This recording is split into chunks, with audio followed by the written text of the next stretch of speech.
دانش اپنے والدین کا ایک لوتا بیٹا تھا۔ اکلوتا ہونے کی وجہ سے اسے والدین کی طرف سے حد سے زیادہ پیار ملا تھا۔ اس کے والدین غریب تھے، لیکن انہوں نے اس کی پرورش نہایت شاندار طریقے سے کی تھی۔ اس کی ہر خواہش کو پورا کیا تھا، لیکن دانش نے اپنے والدین کے اس پیار کا الٹا سلا دیا۔ وہ بہت ضدی ہو گیا تھا۔ بات بات پر ضد کرنا گویا اس کی عادت بن چکی تھی۔ اب جب کہ اس نے پرائمری کا امتحان پاس کر لیا تھا، وہ اپنے باپ سے شہر کے کسی اچھے اسکول میں پڑھنے کی ضد کر رہا تھا، حالانکہ اسے اچھی طرح معلوم تھا کہ اس کا غریب والد اس قابل نہیں کہ وہ اسے شہر کے اسکول میں داخل کرا سکے۔ لیکن دانش میاں پر تو جیسے شہر کے بڑے اسکول میں پڑھنے کا بھوت سوار تھا۔ آخر اس کے والد نے تنگ دستی کے باوجود اسے شہر کے اچھے سے اسکول میں داخلہ دلوایا۔ دانش کیونکہ بہت ضدی تھا، اس لیے والد کا یہ خیال بھی تھا کہ شاید ماحول کی تبدیلی سے وہ بھی بدل جائے۔ دانش کا اسکول کے نئے ماحول میں دل لگ گیا تھا۔ وہ گھر سے تھوڑی دور پکی سڑک تک پیدل آتا اور پھر وہاں سے گاڑی میں سوار ہو کر اسکول جاتا۔ ایک دن اسلامیات کی کلاس میں اس کے استاد نے پڑھایا کہ علم بغیر عمل کے کچھ نہیں، یعنی انسان جو کچھ سیکھے اس پر عمل بھی کرے۔ اگر اس پر عمل نہیں کرتا تو جو بھی اس نے سیکھا ہے وہ علم بیکار ہے۔ استاد محترم نے یہ مثال بھی دی کہ ہم سب جانتے ہیں کہ رستے میں پڑی ہوئی تکلیف دینے والی چیزوں کو ہٹانا ثواب ہے، مثلاً پتھر، کانٹے وغیرہ، لیکن ہم سب کچھ جانتے بوجھتے ہوئے بھی رستے میں پڑے کانٹے اور پتھر نہیں ہٹاتے، حالانکہ وہ معمولی سا پتھر یا کانٹا مخلوق خدا کے لیے بہت بڑی مصیبت کا باعث بن سکتا ہے۔ دانش کو اسلامیات کے استاد کی یہ باتیں بہت پسند آئیں۔ اس نے تہیہ کر لیا کہ وہ استاد کی ان باتوں پر عمل کرے گا۔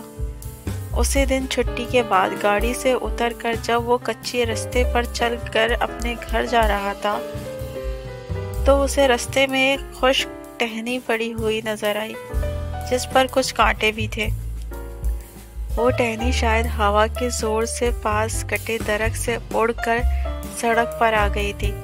دانش نے جو ہی اسے دیکھا تو اسے استاد کی باتیں یاد آ گئیں اور وہ اسے ہٹانے کے لیے جھکا، لیکن اسی لمحے اس کی فطری ضد اس کے آڑے آ گئی اور اس نے سوچا کہ یہ معمولی سا کانٹا مخلوق خدا کے لیے کیسے مصیبت کا باعث بن سکتا ہے، یہ دیکھنا چاہیے۔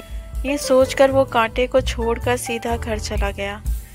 تقریباً شام ہونے کو تھی کہ اس کی ماں کی طبیعت اچانک خراب ہو گئی۔ اس کے والد نے ایمبولینس کو فون کیا اور اس کی ماں کو دلاسا دینے لگا کہ ابھی کچھ ہی دیر میں ایمبولینس آ جائے گی اور وہ اسے ہاسپٹل پہنچا دے گی، وہ بہت جلدی ٹھیک ہو جائیں گی۔ شہر سے اس کے گاؤں تک تقریباً 30 منٹ کا فاصلہ تھا، لیکن 1 گھنٹہ گزر جانے کے باوجود ایمبولینس نہ پہنچ سکی۔ ادھر دانش کی ماں درد کی وجہ سے بے چین تھی۔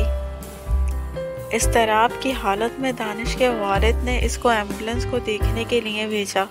دانش جب دوڑتا ہوا اس جگہ پر پہنچا جہاں دوپہر کو اس نے اسکول سے آتے ہوئے کانٹا پڑا دیکھا تھا، تو وہاں اسے ایک ایمبولینس نظر آئی جس کا ایک پہیہ بیکار ہو چکا تھا اور ایمبولینس کا عملہ اس پہیے کو تبدیل کرنے میں لگا ہوا تھا۔